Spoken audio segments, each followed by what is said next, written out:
لبيك اللهم لبيك.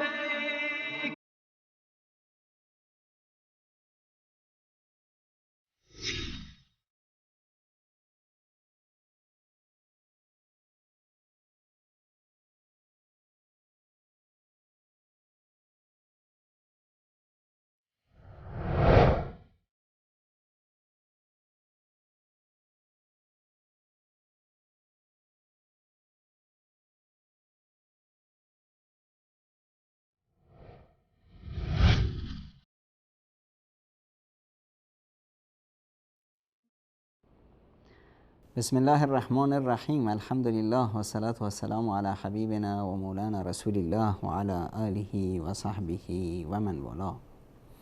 سلام و درود بر همه شما خوبان، شمایی که خداوند متعال توفیق بهتون میده انشاءالله که از جمله حاجیان و زائران خانه خدا باشید.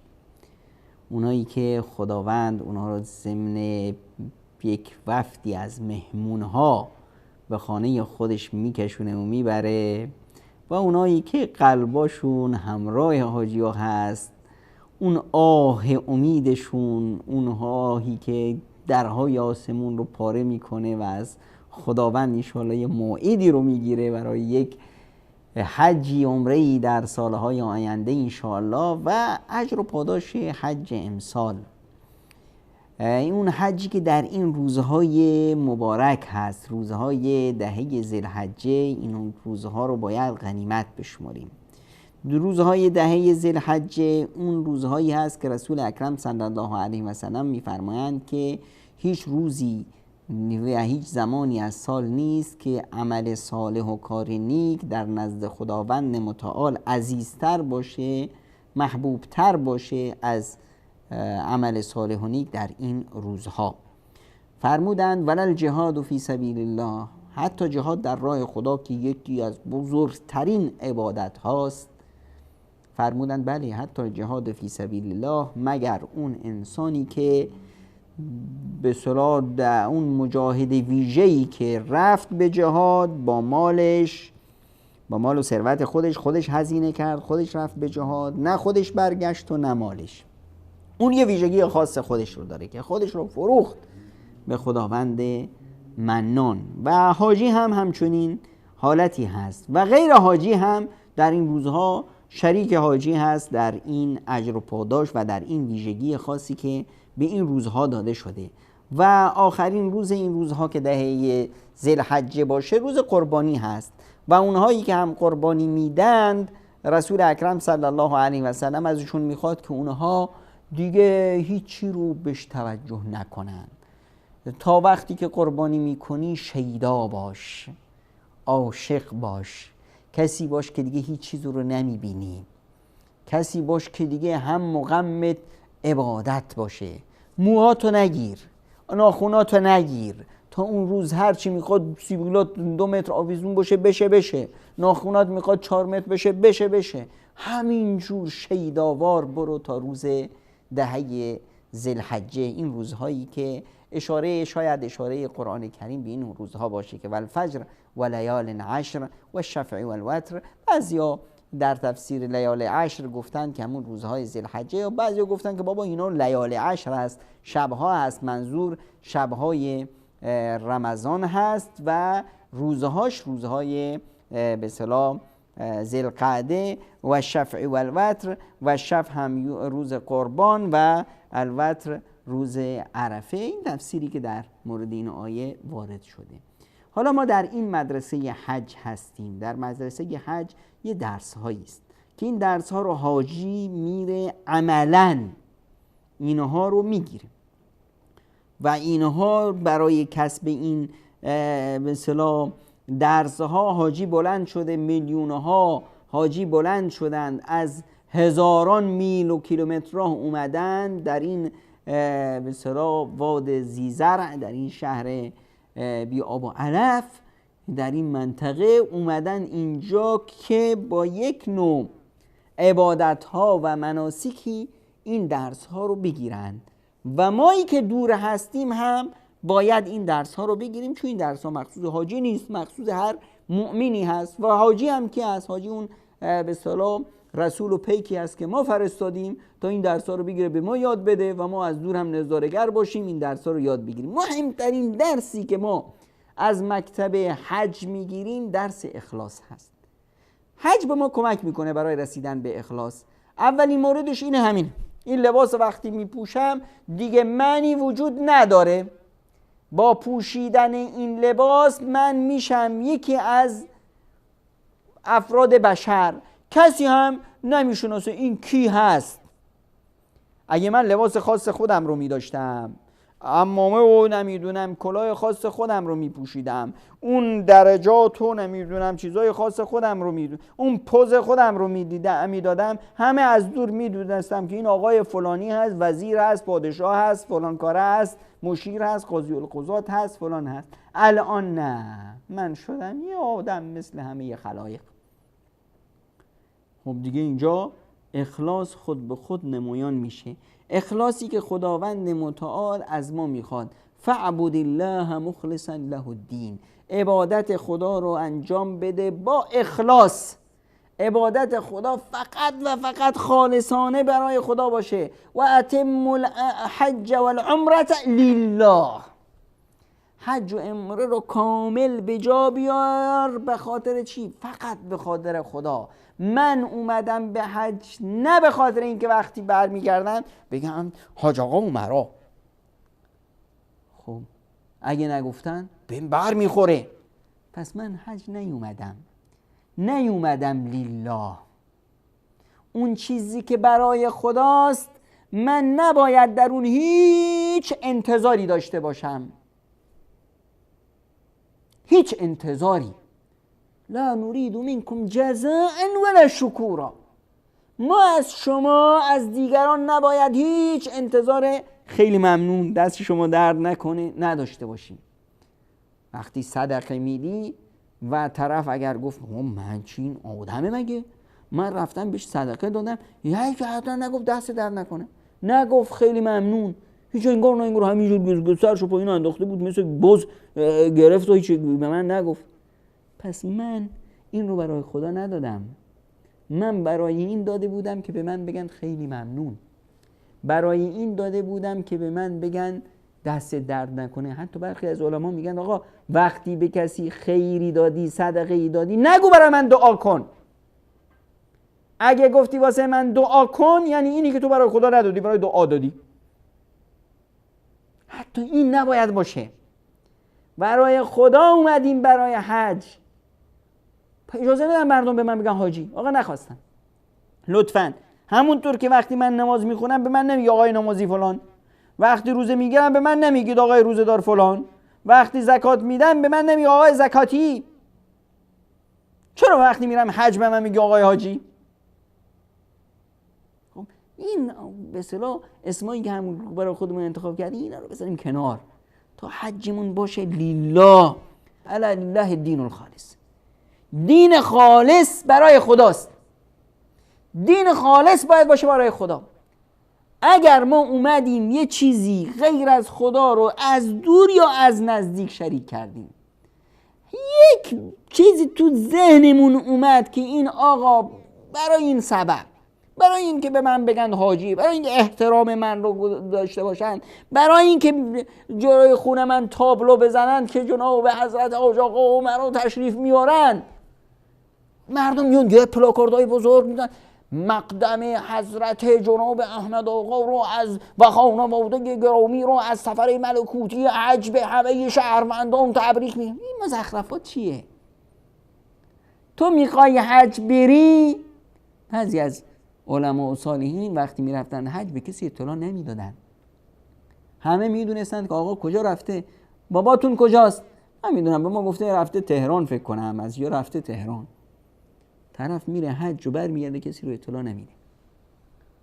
اصلش اینه که با یک اخلاص باشیم.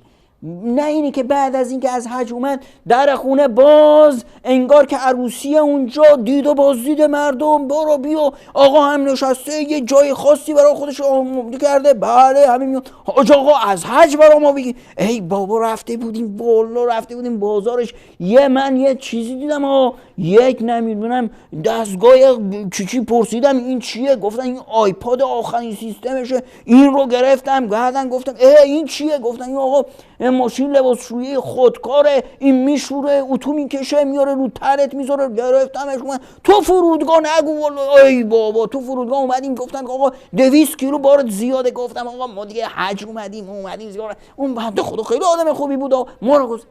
این حکایت های حجه، از خودمون هم خجالت نمیکشیم؟ رفتیم مهمون خدا بودیم مثلا، بابا از سوق بازار خونه شیطانه، ما رفتیم خونه شیطان یا خونه رحمان؟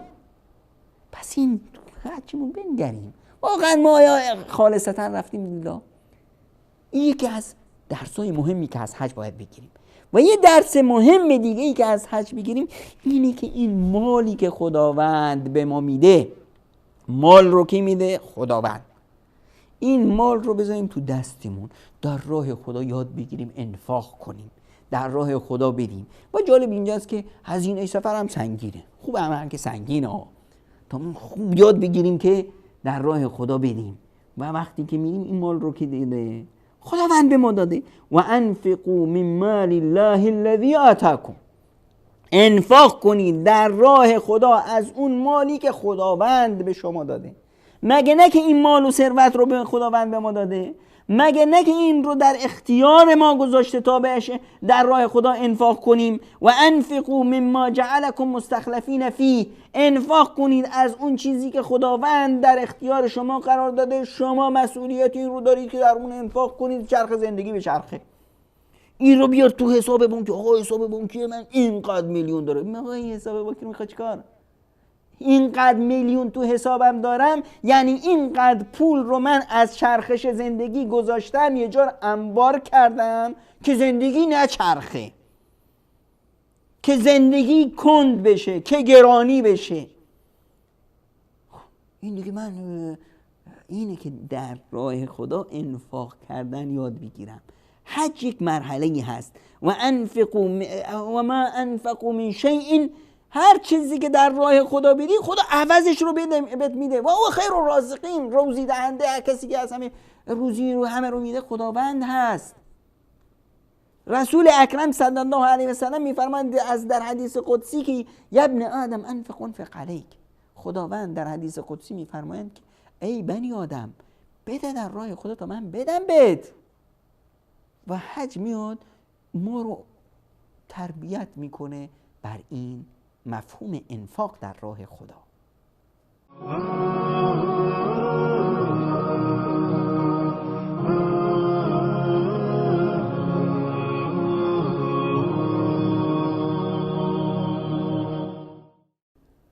از جمله درسایی که ما در مدرسه حج یاد میگیریم درسی هست که با احرام شروع میشه، درس تواضع، درس فروتنی، درس خاکساری.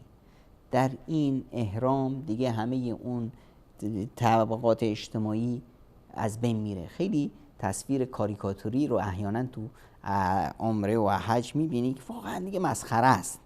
طرف نمیدونم پادشاه فلان کشوره اومده، آقا کی تو رو گفته بیا؟ اگه واقعا اومدی برای عبادت دیگه حج باید لله باشه، نه برای خودنمایی. طرفش رو بادیگاردا گرفتن، در وسط راه میره ملان. خب مردم مشغول عبادت و زاری و خب این داره به مردم نگاه میکنه، کسی بهش توجه کنه که سلام کنه. واقعا مسخره است. این دیگه تواضع نیست، این که دیگه حج نیست.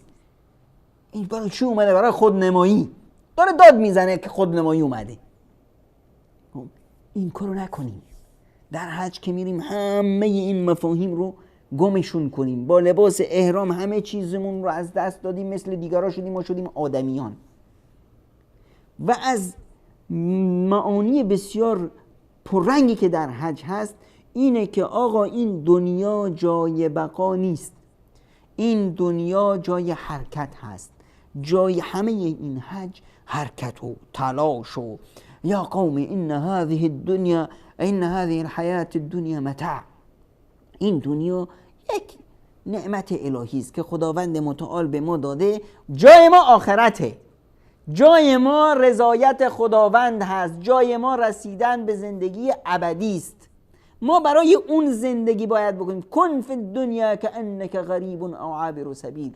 تو دنیا طوری ره باش که انگار که آدم ناشناس و گمنایی هستی یا یه رهگذری هستی، یه چند ساعتی زیر یک درختی، سایه درختی که دنیا باشه گذروندی، بعدش میری به چی؟ به زندگی بی‌نهایت، به زندگی ابدی، به بهشت. در حج که میگیم همش حرکته، از میقات به مکه، از مکه به مینا، از مینا به عرفات، از عرفه به مزدلفه، به مینا به رمی جمرات، بیا به مکه و طواف تو بکن، برگرد به مینا. همش حرکت حرکت حرکت. یک لحظه این آجیان مثل زنبور عسل در حرکتن. هیچ جایی دیگه نیست که بشینی راحت باشی واسه خودت یک نمیدونم سایبانی بزنی، یه نمیدونم یخشایی برای خودت دست و پا کنی، یه فلانی کنی. نه، همش حرکت. یا ایها الانسان انک کادح الی ربک کدحا فملاقی. ای انسان تو تلاش میکنی، رنج میبری، فراوان، خستگی، اینا که به سوی خدا برسی و میرسی به سوی خدا.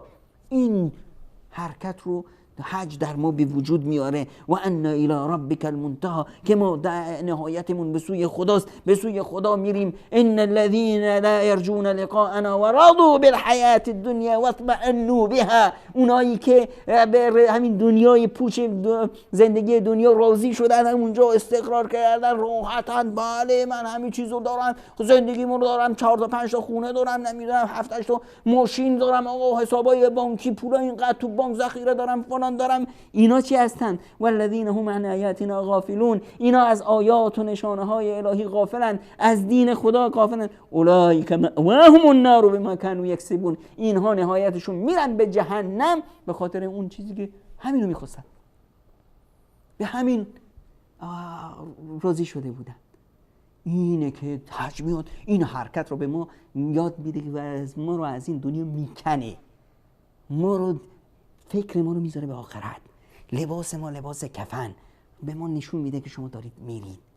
و یه درس بسیار بسیار های اهمیت که از حج میگیریم اینه که من کیم، هویت من چیه، شخصیت من کیه. من میام در حج هویت و شخصیت ایمانی خودم رو یاد میگیرم.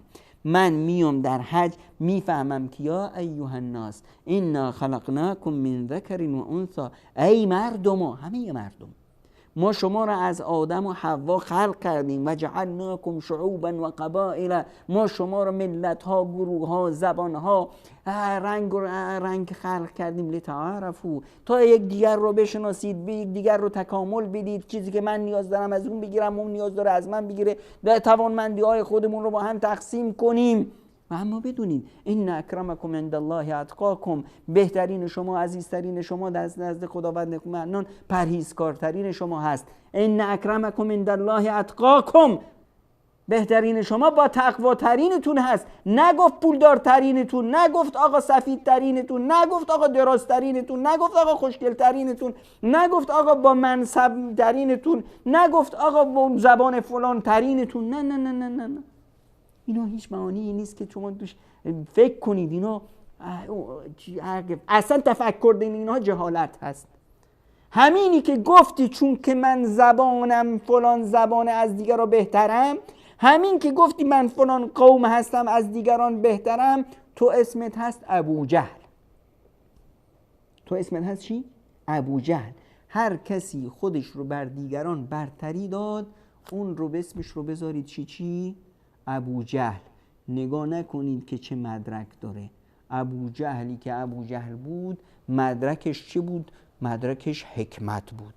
جامعه میدونست خیلی آدم زرنگ و باهوشی بود و اسمش رو گذاشته بودن الحکم، آدم دانشمند، عاقل، حکیم. اما پیش مؤمنان بود چی؟ ابو جهل. نکنه که ما هم خدای نکرده با همین نجات پرستیمون، تعصباتمون اسممون بشه.